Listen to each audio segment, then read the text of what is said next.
Muy buenas tardes, hermanos. El Señor les bendiga una vez más. Estamos tratando de llevar este estudio de los hechos, siempre creyendo que el Señor en su misericordia a cada uno de nosotros nos ha de bendecir en su gracia y en su bondad. Enviamos saludos a todos nuestros hermanos que están en la iglesia de Jesucristo, en Jardines de Casanueva, y le pedimos a nuestro Señor que Él siga bendiciendo a cada uno de nuestros hermanos en su gracia, en su bondad y en su misericordia. Cada uno de ustedes, hermanos, siga siendo bendecido. Pues vamos a continuar, hermano, en este viaje que estamos haciendo a través del libro de los Hechos, y le pedimos al Señor que podamos completar hasta donde vamos avanzado. Hemos estado estudiando versículo por versículo. Desde el capítulo 1 vamos hasta el capítulo 11. Debemos de recordar que el 11, la mitad del capítulo, es un resumen del capítulo 10, pero siempre aporta un poco más en ese resumen de la anécdota o de lo que está platicando el apóstol Pedro a los demás hermanos judíos. Pero continuamos, la semana pasada nos quedamos precisamente en Hechos capítulo 3, y antes de comenzar quisiera hacer una oración al Señor. Padre, te pedimos en esta tarde, Señor, que tú bendigas a cada uno de nuestros hermanos, Señor. Les ministres de tu amor, les ministres de tu gracia, Señor, de tu bondad y tu misericordia, y que cada uno de nosotros, Señor, sea fortalecido en tu palabra, Señor. No solamente en el conocimiento, Padre, al adquirir tu palabra, Señor, en nuestras mentes, sino que verdaderamente pueda hacer vida, pueda hacer proyección, Señor, pueda generar ánimo, Señor, y esperanza en nuestros corazones. Te pedimos en ese amor, Señor, que seas tú con cada uno de nosotros conforme a tu gracia, a tu bondad y a tu misericordia. En el nombre de Cristo Jesús te damos gracias, Señor eterno, te bendecimos. Amén, Dios, y amén. Amén. Pues, hermanos, la semana pasada llegamos solamente hasta el capítulo 3, en este pequeño resumen, porque hemos comentado que este resumen, lo que hemos estado haciendo, hermanos, es un trabajo quizás no exhaustivo, pero sí versículo a versículo, analizando algunas cuestiones que pueden aportarnos para entender un poco más a la iglesia que estaba naciendo, a la iglesia que estaba proyectando el Señor en sus inicios con los 12 apóstoles. Debemos de recordar que Judas se ahorcó, murió y era necesario suplirlo, viene Matías a suplirlo. Ese es Hechos capítulo 1, Hechos capítulo 2. Vemos que viene la visitación del Espíritu Santo, la promesa derramada, Joel capítulo 2, versículo 18, se manifiesta esa promesa. Y es el primer sermón de Pedro, se convierte en 3,000 personas que habían estado cercanas al estruendo que hubo en el aposento alto. Había de diferentes lugares que estaban visitando Jerusalén a causa de las 3 fiestas que se estaban realizando, y era un evento casi obligatorio que todo judío que estaba fuera de Jerusalén pudiera llegar a este lugar y participar de estas fiestas. En esto era la fiesta del Pentecostés, que decimos que lo que encontramos es la fiesta de la 50, y en el griego podemos encontrar que es Pentecostés. Entonces, entonces la encontramos de esta manera, y se realiza esta fiesta, viene una visitación del Espíritu, lo es visitado aquellos 120 que estaban en el aposento alto, se derrama el Espíritu Santo, aparecen lenguas de fuego y hablando algunas lenguas diferentes, que la entendían aquellos que eran de diferentes regiones. Y de ahí Pedro empieza a hablar un mensaje y la manifestación. El primer mensaje donde se convierte en 3,000 personas, y esas 3,000 personas son visitadas, confirmadas, transformadas. Pero vamos al pasaje de la palabra del Señor para que podamos ver lo que el Señor nos está hablando. Entonces decíamos que en Hechos capítulo 2, como igual que la semana pasada, del lado izquierdo tenemos la Biblia 1960 y del otro lado tenemos la Biblia de las Américas para tener una doble referencia de los que estamos hablando. Entonces, habla de la promesa del versículo 17 al versículo 21, cita exactamente a Joel capítulo 2, versículo 28, 32. Y sucederá que después de esto derramaré mi espíritu sobre toda carne, y vuestros hijos y vuestras hijas profetizarán, vuestros ancianos soñarán sueños y vuestros jóvenes verán visiones.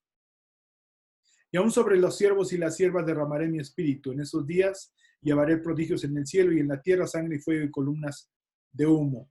Entonces hemos hablado, hermanos, que era el inicio de esa profecía, porque hay algunas cosas que aún no se complementan. Versículo 22 empieza la exhortación para este templo. Varones israelitas, oíd estas palabras. Y empieza a dar el mensaje ya conocido de Jesús el Nazareno, que había estado entre ellos, un evento que había conmocionado a toda esa ciudad de Jerusalén, donde Cristo había sido crucificado.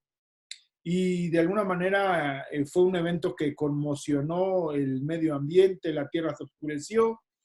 Entonces vemos que hubo una conmoción en la cual muchos tenían conocimiento, inclusive aquellos caminantes de Maús de Lucas capítulo 24, hablan cuando se encuentran con el Señor Jesús, ellos no sabiendo que es el Señor Jesús, y ¿eres tú el único que no sabe de todos los acontecimientos que han estado pasando? Entonces era algo conocido.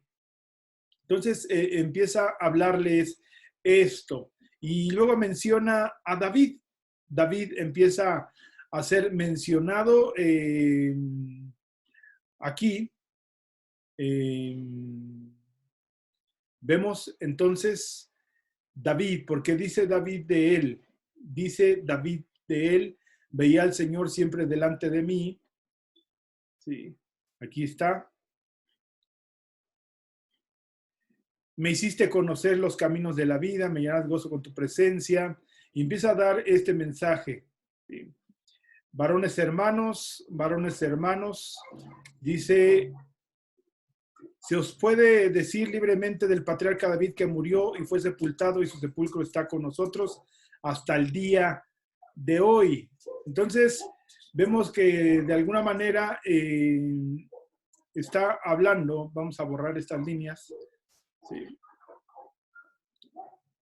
Vemos, hermanos, vemos decir libremente el patriarca David que murió y fue sepultado y su sepulcro está con nosotros hasta el día de hoy, pero siendo profeta, sabiendo que con juramento Dios le había jurado, de su descendencia en cuanto a la carne levantaría a Cristo para que se sentase en su trono.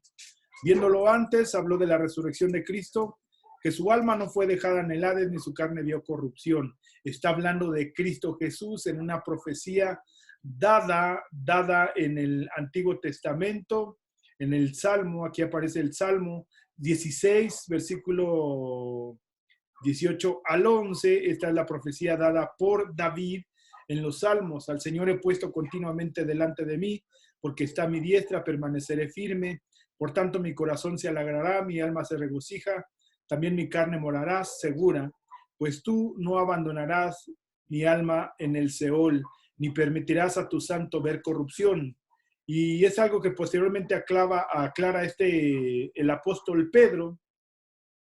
Dice, varones hermanos, puede decir libremente el patriarca David que murió y fue sepultado y su sepulcro está con nosotros hasta el día de hoy. Tenían conocimiento dónde estaba el sepulcro de David, era un lugar conocido y sabían que ahí estaban y permanecían los restos del rey David. Entonces se tenía que referir a alguien más y sabemos que habla de Cristo Jesús. Versículo 31, viéndolo antes, habló de la resurrección de Cristo, que su alma no fue dejada en el Hades, ni su carne vio corrupción. A este Jesús resucitó Dios, de lo cual todos nosotros somos testigos, quienes, por eso era necesario restituir al apóstol, al número 12, que sería Matías. Por eso las características y las condiciones que debería llenar era que estuviera desde el bautismo hasta la ascensión de Cristo Jesús, y había solamente dos quien lo cumplía, y Matías fue en quien cayó la suerte para suplir a Judas. ¿Y cumplir qué? El mandato que les había dicho el Señor, que les serían testigos después de la visitación del Espíritu Santo. Entonces el testimonio y ser testigos es algo de la misma palabra que ser mártires, y era lo que estaba anunciando aquí y confirmando el apóstol Pedro.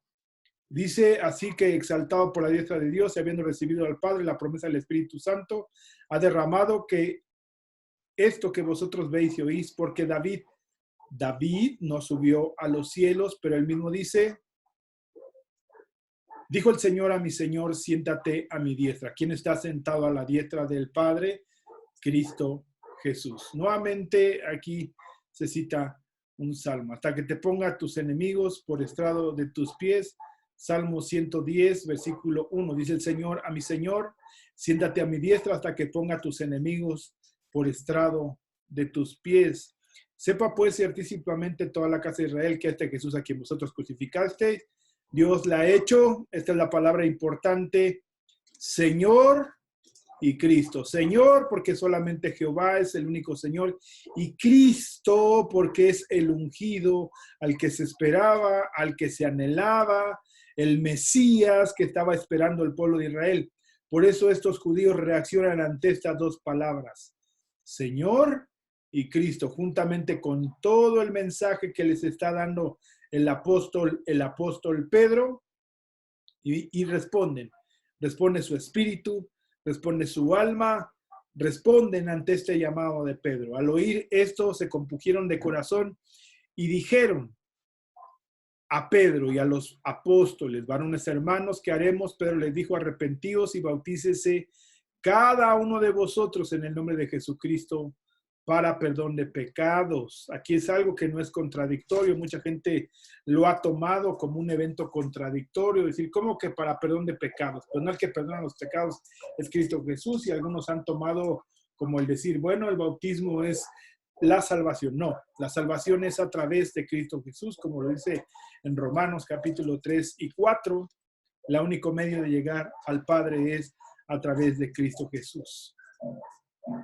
Dice, pues entonces, porque para vosotros es la promesa, ¿para quién? Para aquellos judíos y para vuestros hijos y para todos los que están lejos, para cuanto el Señor nuestro Dios llamare. Y prontamente Pedro se va a dar cuenta de que estas palabras va a alcanzar aún hasta los gentiles. Y con otras muchas palabras testificaba y les exhortaba diciendo, sed salvos de esta perversa generación.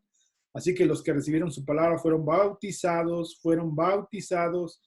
Entonces fueron los primeros bautizos colectivos, 3,000 personas, y se añadieron aquel día como 3,000 personas. Y perseveraban en la doctrina de los apóstoles. 1. En la comunión unos con otros. 2. En el partimiento del pan. 4. Y en las oraciones. Y esto acontecía y pasaba no solamente en las casas, sino que también tenían quizás por común estarse reuniendo en el templo, no adentro precisamente del templo, sino en el pórtico de Salomón, que era el lugar prácticamente de reunión donde estaban compartiendo, donde estaban unánimes y estaban llevando el mensaje inicialmente a los judíos. Versículo 43. Y sobrevino temor a toda persona y muchas maravillas y señales eran hechas por los apóstoles, y todos los que habían creído estaban juntos y tenían en común todas las cosas y vendían sus propiedades y bienes y lo repartían a todos según la necesidad de cada uno. Entonces aquí habíamos dicho, hermanos, que la propiedad privada, aquí pudiera parecer que desaparece en la comunión, pero posteriormente vemos que Pablo es un evento el cual ya no sigue quizás con esa idea. Fue una movimiento especial del Espíritu Santo en ese espacio, en ese lugar, y es algo que debemos de tener cuidado porque a veces se está añorando que lleguemos así a la iglesia del principio, pero debe de ser motivado por el Espíritu Santo si es que va a ser de esa manera. Pablo viene de alguna manera regulando muchas cuestiones que en una práctica inicial se estaban haciendo. Y todos los que creían estaban juntos y tenían todas las cosas, en común todas las cosas, vendían sus propiedades y sus bienes y lo repartían a todos según la necesidad de cada uno. Aquí está, mire. Y perseverando unánime cada día en el templo. Aquí solamente, hermanos, había pasado poco tiempo. Unánimes en donde? En el templo, cada día en el templo. Escuche. No es que hubieran construido rápidamente un local, un espacio para reunirse. El lugar de reunión era en el templo. Lo que vemos es el pórtico de Salomón, donde Pedro da su segundo mensaje, después de haber sanado a un paralítico en la puerta llamada La Hermosa, que era parte también del templo.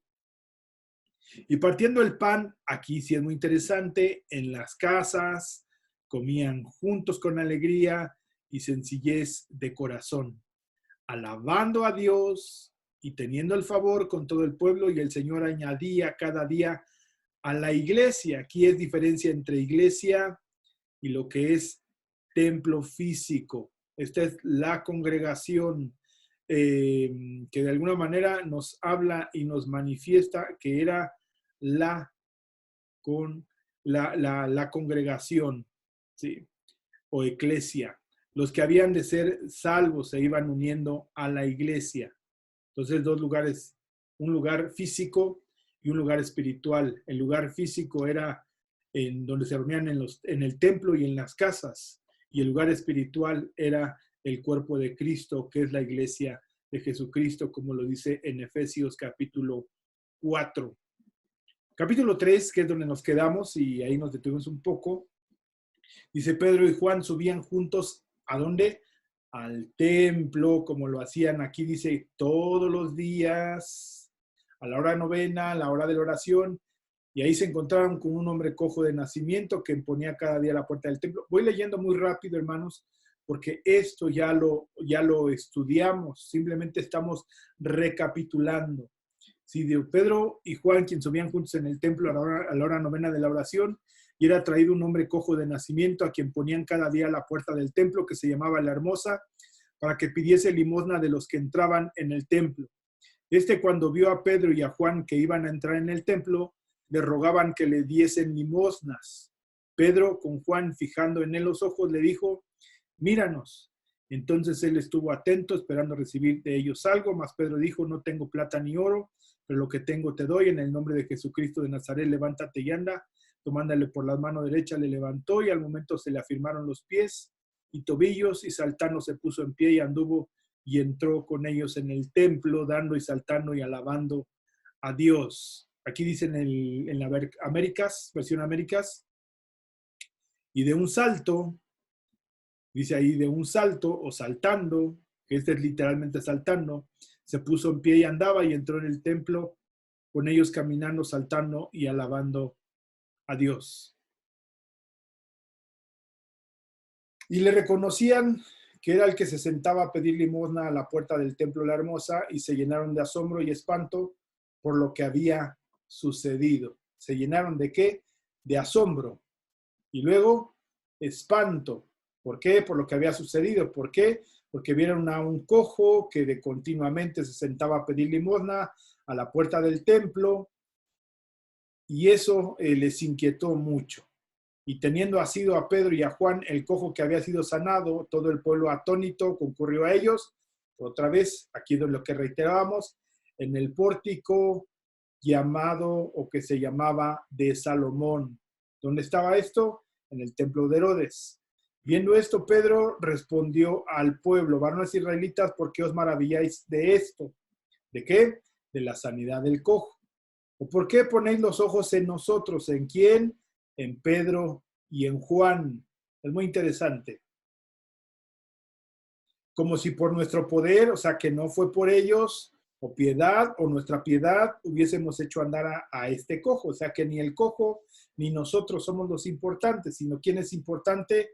El Dios de Abraham, nuevamente está hablando con judíos, tiene que marcar referencias judías que ellos puedan entender, que puedan comprender. Abraham, Isaac y Jacob. Enseguida les llaman la atención estos nombres. ¿Por qué? Porque son los patriarcas. El Dios de nuestros padres, de ahí son patriarcas. Ha glorificado a su Hijo Jesús, a quien ellos conocían como Jesús.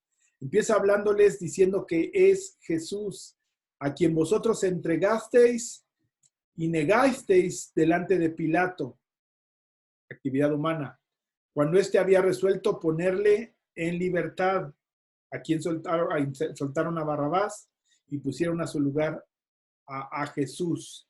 Mas vosotros negasteis, aquí las palabras decíamos la semana pasada, al santo y al justo. En estos textos precisamente de Jeremías 23:5, Jeremías 33:15 y Zacarías 9:9, vamos a encontrar esa referencia de quién es el justo. Nuevamente palabras clave. que llaman la atención en el lenguaje de los judíos, en el lenguaje no solamente religioso, sino de quién esperaban y en quién esperaban de Dios. Pediste que se os diese a un homicida. ¿A quién? A Barrabás. Veamos algunos textos. Dice, aquí está, se soltaba y tenían entonces un preso famoso llamado Barrabás, por el cual ellos se reunieron. Pilato les dijo, ¿a quién queréis que os suelte? ¿Barrabás o a Jesús, llamado el Cristo? Entonces encuentra su referencia en los evangelios, en cada uno de los evangelios, en Mateo, en Marcos, en Lucas y en Juan, en cada uno de esos hay referencia. Y aquí entra una paradoja. Y matasteis al autor de la vida. Esto es una paradoja. No se puede matar al que da la vida, porque Él es el dueño de la vida. A quien Dios ha resucitado de los muertos, pues no lo podían matar. Por eso el Señor mismo así dice, a mí no me quitaron la vida, yo mismo la tomo y yo mismo la doy.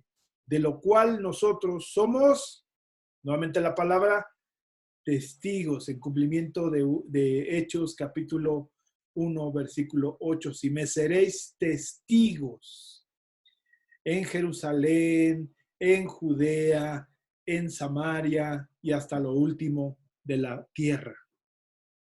Y por la fe en su nombre, a este que vosotros veis y conocéis, le ha confirmado ¿qué?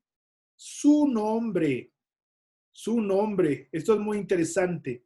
Ha confirmado su nombre. ¿Cuál nombre? Debemos de recordar, cuando hemos estado estudiando el Antiguo Testamento, cuando se edificó el templo de Salomón, era muy importante porque se estaba edificando al nombre de Jehová, a Dios. Entonces, algo que se manifiesta y significa mucho en el Antiguo Testamento es el nombre de Dios. Y la fe que es por Él ha dado a esta completa sanidad en presencia de todos. ¿A quién le ha dado sanidad? Al cojo. La propia palabra nos va dando respuestas si hacemos preguntas. La fe que es por Él, ¿por quién? Por el nombre de Cristo, ha dado a completa sanidad en presencia de todos vosotros. Son testigos de un milagro, no que lo hicimos nosotros, sino que lo hizo Jesús. ¿Y quién es Jesús? Mas ahora, hermanos, sé que por ignorancia lo habéis hecho como también vuestros gobernantes.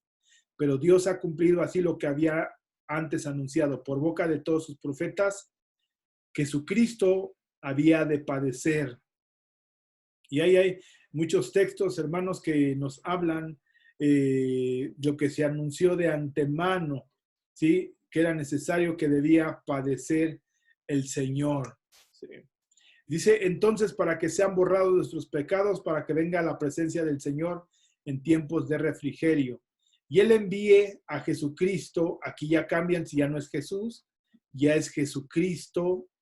Si ven, va en creciendo, va en aumento, es Jesús el Cristo, Jesús hombre, el ungido de parte de Dios. La palabra Cristo, hermanos, significa ungido. Entonces, es algo, si ven, van cambiando un poco las palabras que va usando el apóstol Pedro, que su Cristo, que su ungido, Isaías 53, había de padecer. Así que arrepentíos y convertíos para que sean borrados vuestros pecados. Debemos de recordar cuál es la condición que estaban ellos, en asombro y espanto. Después viene el mensaje de la palabra que los confronta, diciéndoles, bueno, ustedes por ignorancia lo mataron, pero bueno, no se angustien, porque hay respuesta en el Señor. Así que arrepentíos y convertíos para que sean borrados vuestros pecados, para que venga la presencia del Señor o de Jehová en tiempo de refrigerio. Y Él envíe, ahora aquí ya está Jesús,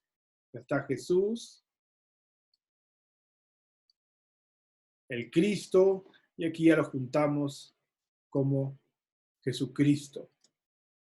No sé si pueda visualizarse. Y Él envía a Jesucristo a que fue antes anunciado. Entonces fue antes anunciado como el Cristo que padeciera todas estas cosas, a quien de cierto es necesario que el cielo reciba hasta los tiempos de la restauración de todas las cosas, de que habló Dios por boca de sus santos profetas que han sido desde tiempo antiguo, porque Moisés dijo a los padres, el Señor vuestro Dios os levantará profeta de entre vuestros hermanos, como a mí, como a Moisés. A él oiréis en todas las cosas que os hable. ¿Cuál es la referencia? Deuteronomio capítulo 18, versículo 15 al 16. Un profeta de en medio de ti, de tus hermanos, como yo, te levantará, y el Señor tu Dios, a él oiréis. Esto es conforme a todo lo que pedisteis al Señor tu Dios en Horeb, el día de la asamblea, diciendo: no vuelva yo a oír la voz del Señor, mi Dios, no vuelva a ver este gran fuego, no sea que muera. No pidieron que les hablara Dios, sino que les hablara Moisés, y lo que le dijera Dios a Moisés, eso haría. Bueno, entonces iba a levantar a otro a quien de verdad sí oirían. Y toda alma que no oiga a aquel profeta será desarraigada del pueblo. Deuteronomio capítulo 18, versículo 19. Y sucederá que cualquiera que no oiga mis palabras que él ha de hablar en mi nombre, yo mismo le pediré cuenta. Entonces, ¿quién es Cristo? Es Dios. Y todos los profetas de Samuel en adelante, cuando han hablado, también han anunciado estos días. Desde Samuel en adelante, todos los profetas, vosotros sois los hijos de los profetas y del pacto de Dios. Esto es muy interesante, menciona el pacto que el Señor hizo con nuestros padres, diciendo: ¿a quién? Abraham, diciendo: Abraham, en tu simiente, tus hijos, los judíos, las 12 tribus eran simiente de Abraham. Serán benditas. Aquí es muy interesante, se abre el evangelio a todas las familias de la tierra. A vosotros primeramente, Dios, el Padre, habiendo levantado a su Hijo, lo envió para que os bendijese, a fin de que cada uno se convierta de su maldad. Ahí termina el mensaje de Pedro. En ese momento entran en escena. Aquí el capítulo 4 lo habla, hablando ellos al pueblo, todavía estaban hablando, vinieron sobre ellos, ¿quiénes? Los sacerdotes con el jefe de la guardia del templo, y los saduceos. O sea, los saduceos, debemos de recordar, son aquellos que no creían en la resurrección de Cristo Jesús. Su función dentro del templo era más por un interés económico. Además que no creían en la resurrección. Por eso parte de lo que creemos que los primeros conversos, hermanos, eran los fariseos. ¿Por qué? Porque ellos sí creían en la resurrección de Cristo Jesús. Entonces, aunque eran muy metidos, muy ortodoxos conforme a la letra, viniendo de la letra el mensaje a través del apóstol Pedro con la unción del Espíritu Santo, eran confrontados, conmocionados, conmovidos y eran llevados a los pies de Cristo Jesús. Dice pues, estos saduceos estaban resentidos de que enseñasen al pueblo y anunciasen, aquí está lo que decía, a Jesús de la resurrección de entre los muertos. ¿Por qué? Ellos no creían en la resurrección de los muertos. Entonces era lo que les inquietaba, les llamaba la atención, no estaba bien. Les echaron la mano, los pusieron en la cárcel hasta el día siguiente, porque era ya tarde, pero muchos de los que habían oído la palabra creyeron y el número de los varones era como 5,000. ¿De quiénes? De los que creyeron, y el número de varones eran 5,000. Eso es muy interesante, porque eran varones solamente. Estaban en el templo. Exactamente. Los varones eran los que por lo regular asistían al templo dentro de la cultura judía. Muy interesante.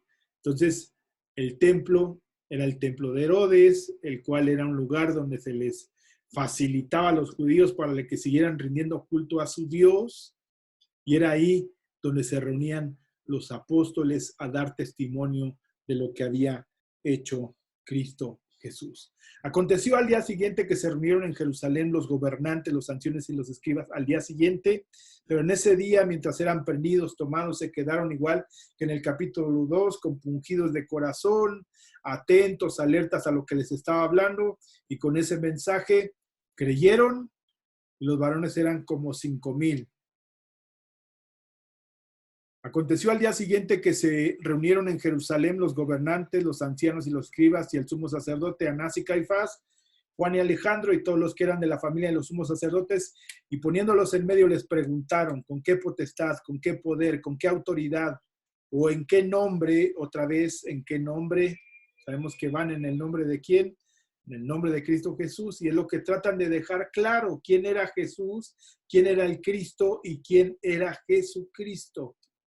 Habéis hecho esto, vosotros esto. Entonces Pedro, lleno del Espíritu Santo, aquí lleno del Espíritu Santo, cuando había sido lleno, exactamente en el Pentecostés, les dijo: gobernantes del pueblo y ancianos de Israel. Se dirige con respeto a los que precedían en ese momento, presidían, puesto que hoy se nos interroga acerca del beneficio hecho a un hombre enfermo, al cojo de nacimiento, de qué manera éste haya sido sanado, sea notorio a todos vosotros y a todo el pueblo de Israel, que en el nombre de Jesucristo de Nazaret, esto era muy interesante porque esta parte de Nazaret es la parte humana en la cual vemos que pudiera parecer hay cierta contradicción que a ellos les chocaba en su mente.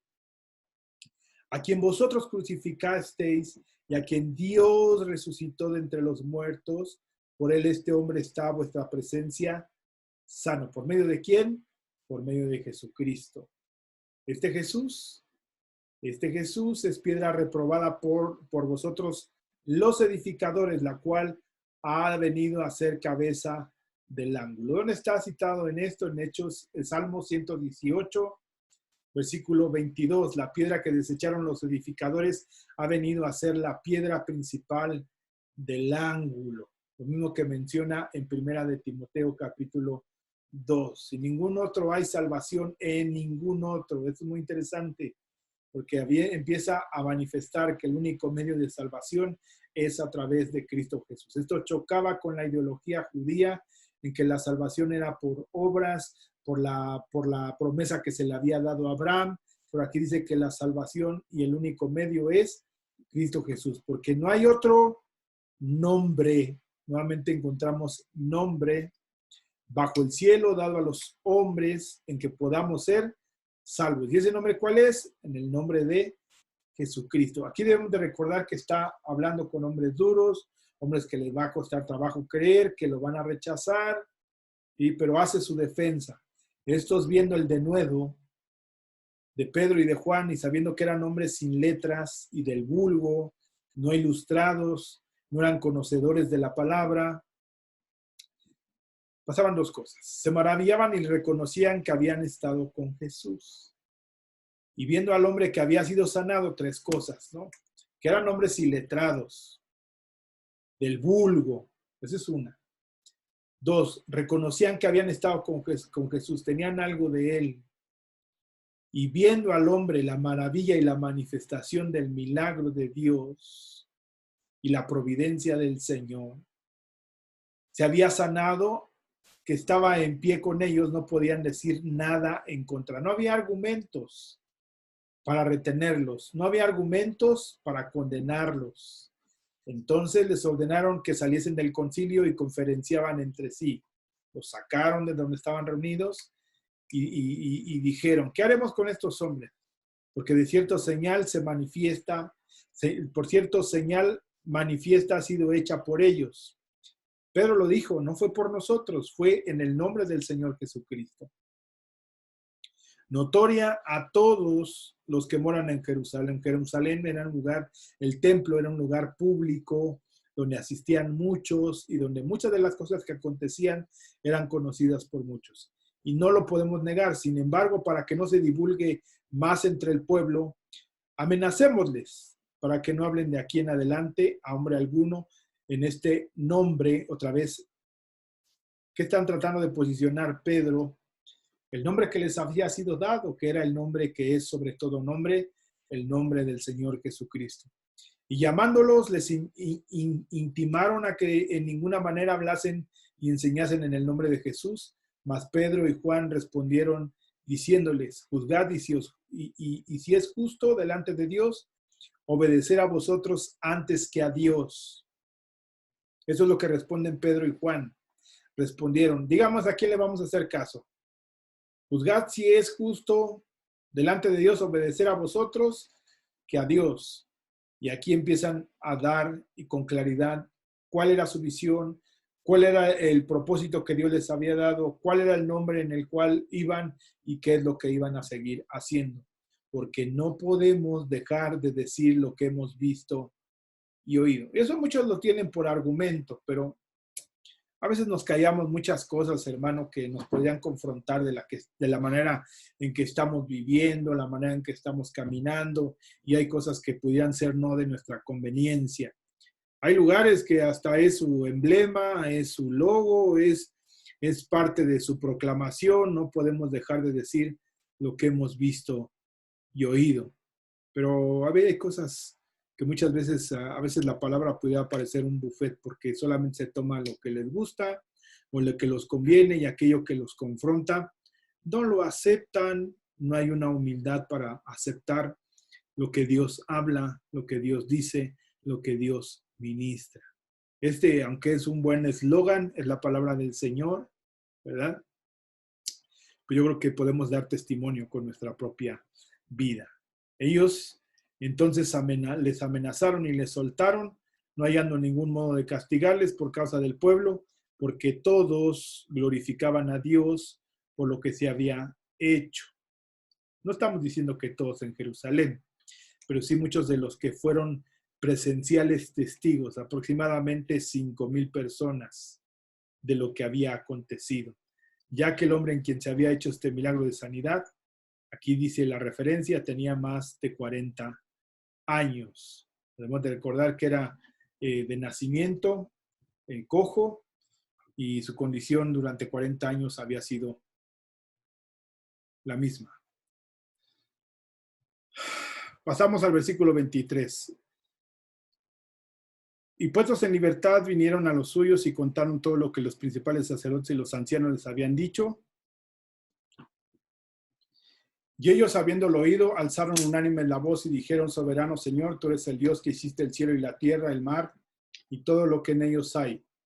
Que por boca de David, tu siervo, dijiste, porque se amotinan las gentes y los pueblos piensan cosas vanas. Se reunieron los reyes de la tierra y los príncipes se juntaron en uno contra el Señor y contra Cristo.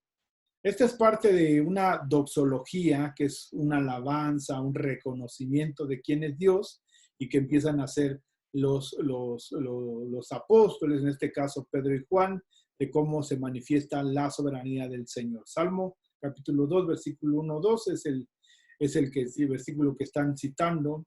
Dice: contra el Señor y contra su ungido, diciendo. ¿Quién es ungido? Cristo. Entonces, soberano Señor, siempre está manifiesta la soberanía de Dios. Tú eres Dios. Por eso decimos que es una doxología, una alabanza, un reconocimiento de quién es Dios, que hiciste el cielo y la tierra, el mar y todo lo que en ellos hay. Cita este texto porque verdaderamente se unieron en esta ciudad contra tu santo. ¿Quién es tu santo? Nuevamente reiteramos los versículos que habíamos citado en Isaías y en Jeremías.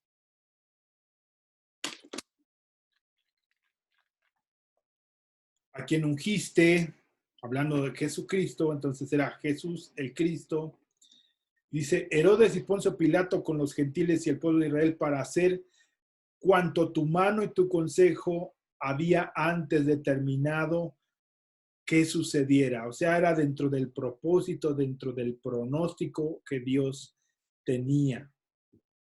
Y ahora, Señor, mira sus amenazas y concede a tus siervos que con denuedo hablen tu palabra. A pesar de que de las amenazas hablen tu palabra.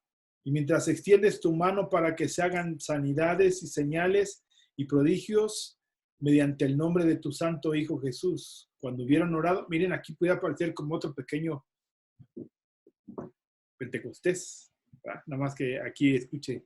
Y cuando hubieron orado, el lugar que estaban congregados tembló, y todos fueron llenos del Espíritu Santo y hablaban con denuedo la palabra de Dios. Aquí no hablaban lenguas, pero hablaban con denuedo la palabra de Dios. Aquí es muy interesante hablando de las segundas experiencias. Eso después, hermanos, si hay oportunidad, lo vamos a compartir. Pedro y Juan ya estaban llenos del Espíritu Santo. ¿En cuándo? En el Pentecostés. Cuando hubieron orado en el lugar que estaban congregados, tembló y todos fueron llenos del Espíritu Santo. Un nuevo ímpetu, una nueva fuerza, una nueva autoridad para compartir. Continuamos y parece que con esto terminamos. Y la multitud de los que habían creído eran de un corazón y alma. Y ninguno decía ser suyo propio nada de lo que poseía, sino que tenían todas las cosas en común y con gran poder los apóstoles daban testimonio ¿de qué? De la resurrección del Señor Jesús. Es parte del fundamento del Evangelio. Eso es algo que dice el apóstol Pablo. Si Cristo no ha resucitado, entonces, hermano, nuestra fe es vana, no tenemos certeza, no vale nada de lo que hagamos. Dice, abundante gracia sobre todos ellos, así que no había entre ellos ningún necesitado, porque todos los que poseían heredades o casas, las vendían y las traían al precio de lo vendido. Esto era lo que hacían. Y lo ponían a los pies de los apóstoles y repartían cada uno según la necesidad. Entonces, a quien los apóstoles pusieron por sobrenombre Bernabé, aquí es la primera vez que aparece Bernabé, que traducido es hijo de consolación, un levita. Aquí es algo que hemos estado estudiando, un levita, porque los levitas no tenían heredad, ¿sí? Natural de Chipre, no estaba en esa región de Judea, ¿sí? Que se llamaba Bernabé, como tenía una heredad, quizás que compró allá en Chipre, la vendió y la trajo al precio y lo puso a los pies de los apóstoles. Hemos de recordar que después de la dispersión de los judíos, después de los babilonios y que regresan nuevamente, no todos regresaron, estaban dispersos en muchas regiones. Por eso es que el evangelio tenía que llegar a diferentes regiones donde había muchos judíos. Bien, hasta aquí vamos a detenernos, hermanos, nos quedan 7 minutos. El capítulo 5, este es el acto contradictorio, ser llenos, miren, llenos del Espíritu Santo. ¿Sí? ¿Cuál era el mover? Pues tenían todas las cosas en común, traían el precio de lo vendido y lo ponían a los pies de los apóstoles y repartían cada uno según su necesidad. ¿Sí? Eso lo encontramos aquí. Dice aquí hay un pero. Cuando aparece un pero es muy interesante. Hermanos, no nos detenemos tanto porque esto ya lo estuvimos viendo. Espero que con tus apuntes puedas estar recapitulando. Cierto hombre llamado Ananías con Zafira, su mujer, vendió una heredad y sustrajo el precio sabiéndolo también su mujer y trayendo solo una parte, la puso a los pies de los apóstoles. Solo trayendo una parte. Este es el acontecimiento que a lo mejor nadie se hubiera dado cuenta. El asunto es que lo prometieron a Dios. Y dijo Pedro, Ananías, ¿por qué llenó Satanás tu corazón para que mintieses? Aquí hay algo muy interesante, hermanos, para mis amigos y hermanos y compañeros. Bueno, no digo quizás hermanos, ¿verdad? Testigos de Jehová. Para que mintieses al Espíritu Santo y sustrajeses el precio de la heredad. Ahorita digo por qué. Y sustrajeses el precio de la heredad, reteniéndola no te quedaba a ti y vendida no estaba en tu poder. ¿Por qué pusiste esto en tu corazón? No has mentido a los hombres, sino ¿a quién? Sino a Dios. ¿Quién es Dios? El Espíritu Santo. ¿A quién mintió? Al Espíritu Santo. Y acá que dice, ¿a quién le mintió? A Dios. ¿Quién le reconocía a Pedro que era el Espíritu Santo?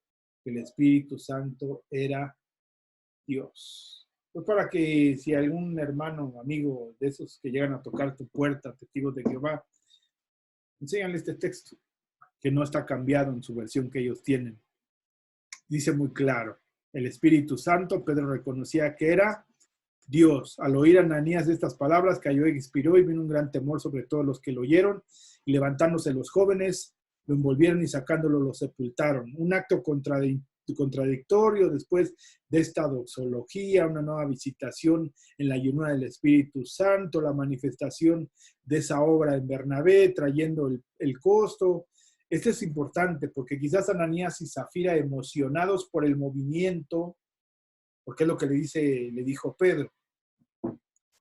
Dice, ¿por qué llenó Satanás tu corazón para que mintieses al Espíritu Santo y sustrajeses del precio de la heredad, reteniéndola? ¿No se te quedaba a ti? Y vendida no estaba en tu poder. ¿Por qué pusiste esto en tu corazón? Hubieras dicho, miren, voy a vender y voy a dar el 50%, el 30%, el 40%. A lo mejor es verdadero. Inclusive hay lugares donde se predica que aquí lo que Dios está condenando es el robo, ¿no? No está condenando el robo, está condenando la mentira. Y usan este texto para hablar del diezmo. Sí. En su momento vamos a tratar de compartir de la ofrenda y el diezmo. Bien, entonces no estaban hablando de que le robaron a Dios y ahí gritan y exhortan y lastiman y les dicen ladrones a la gente y como Ananías y como Zafira, ¿no?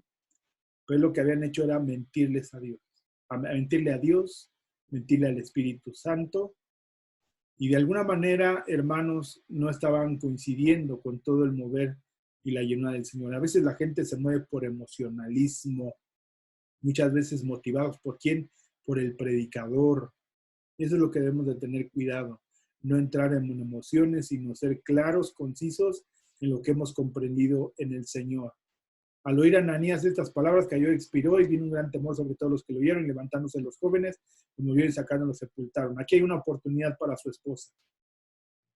Pasado un lapso como de 3 horas, sucedió que entró su mujer, no sabiendo lo que había acontecido. Entonces Pedro le dijo, dime, ¿vendiste en tanto la heredad? ¿En 50? Y ella dijo, sí, en 50.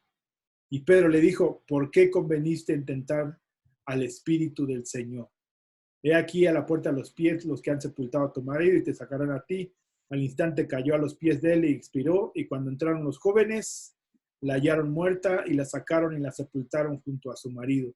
Y vino un gran temor sobre toda la iglesia y todos los que oyeron estas cosas. Versículo 17. Eso era un momento complicado, un momento difícil, un golpe duro a la iglesia naciente. El Señor estaba marcando su santidad, que era un Dios santo, un Dios honorable, un Dios verdadero. No podemos andar con mentiras con Dios porque Él es verdadero. Esa es su naturaleza. A veces les decimos a nuestros hijos, ¿por qué no tenemos que decir mentiras? Porque a Dios no le gusta. No, porque Dios es verdadero y Dios quiere que seamos verdaderos. Y por la mano de los apóstoles se hacían muchas señales y prodigios en el pueblo. Y estaban todos unánimes, nuevamente, en el pórtico de Salomón, en el templo. De los demás ninguno se atrevía a juntarse con ellos, mas el pueblo los alababa grandemente. Y los que creían en el Señor aumentaban más, gran número así de hombres como de mujeres, tanto que sacaban a los enfermos y las calles. Este era el mover que había.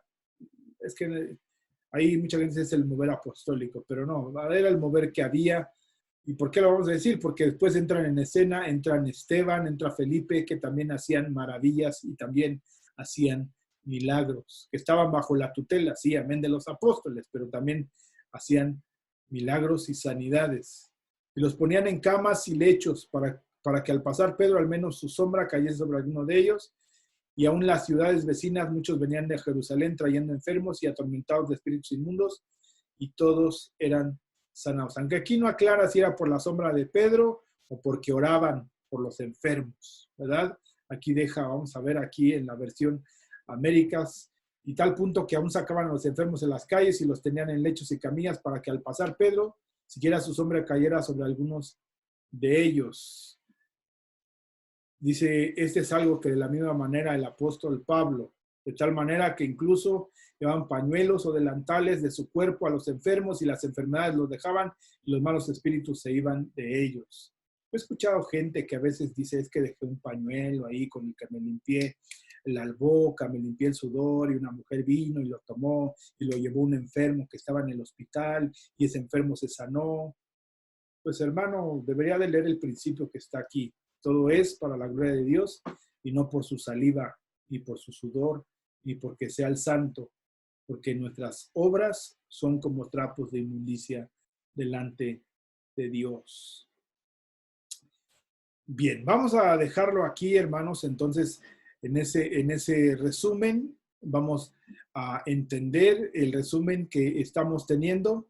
Ya vamos hasta aquí, hasta el capítulo 5, del versículo 1 al 11, el contraste entre la ambición y la avaricia, entre Ananías y Zafira, el temor de la iglesia, de los que oyeron estas cosas. Hechos capítulo 5, versículo 11, que persistía la propiedad privada permanece. Pablo es el que de alguna manera sigue en esa consistencia.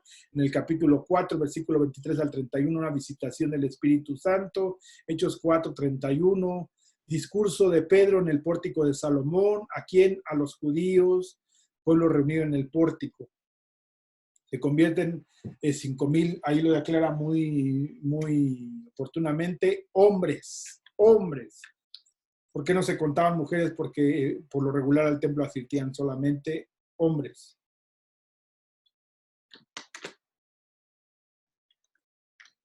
Entonces, haciendo un conteo, aunque dice la palabra que se unían más, se convierte en 3,000. Aquí está, 3,000. Dice, se convierten 3,000 y luego 5,000. Entonces tenemos aproximadamente una iglesia en aproximadamente 3 años que era de 8,000 individuos, ¿sí? Pedro predica y defiende ante los gobernantes y ancianos una doxología, lo que decíamos, y una oración, podría parecer una nueva visitación, pero es una llenura del Espíritu Santo, la unanimidad de la iglesia en cuanto a lo que sea uno que se llamaba José, llamado Bernabé, la ambición de Ananías y Zafira y los milagros por mano de los apóstoles y crecían en gran número. Aquí decíamos, entonces esos 8,000 ya no eran 8,000, sino era un mayor número. Vamos a la siguiente semana a estudiar ya de aquí el encierro de Pedro y de Juan, ¿sí? El encierro de Pedro y de Juan.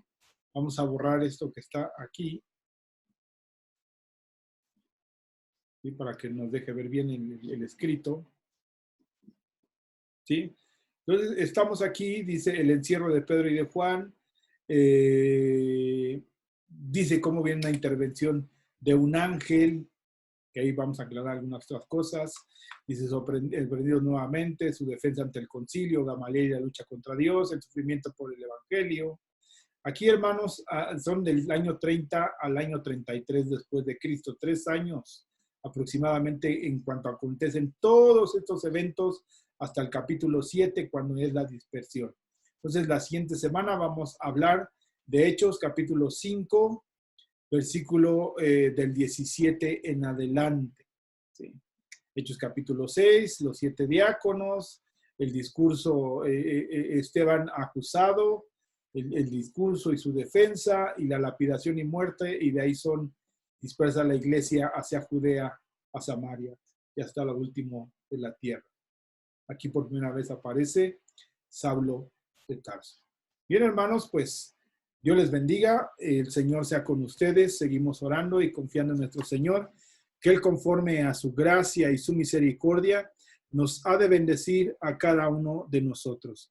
Entonces, hermanos, sean bendecidos en el Señor por la bondad de Cristo Jesús, y cada uno de nosotros, hermanos, en esa gracia, en esa bondad, en esa misericordia, seamos bendecidos en el Señor. Amén. Pues vamos a hacer una oración y a pedirle al Señor que Él los bendiga a cada uno de ustedes. La siguiente semana estamos en esta reunión. Padre, te damos gracias, Señor, por tu bondad y misericordia. Y te pido, Señor eterno, que bendigas a cada uno de mis hermanos, seas con ellos, ministres de tu amor y de tu gracia, Señor, y que conforme a tu voluntad cada uno de nosotros caminemos conforme a tu palabra y en la esperanza que hemos abrazado y creído en ti, Señor. En el nombre de Cristo Jesús te damos gracias. Y te bendecimos, Señor. Gracias, Cristo Jesús. Amén, Dios. Gracias, Señor Jesús. Amén. Que Dios les bendiga, hermanos. Estamos y nos vemos la próxima semana en este estudio del libro de los Hechos en la Iglesia de Jesucristo, la Iglesia de Jesucristo en Salinas de Castaña. Bendiciones, bendiciones a todos.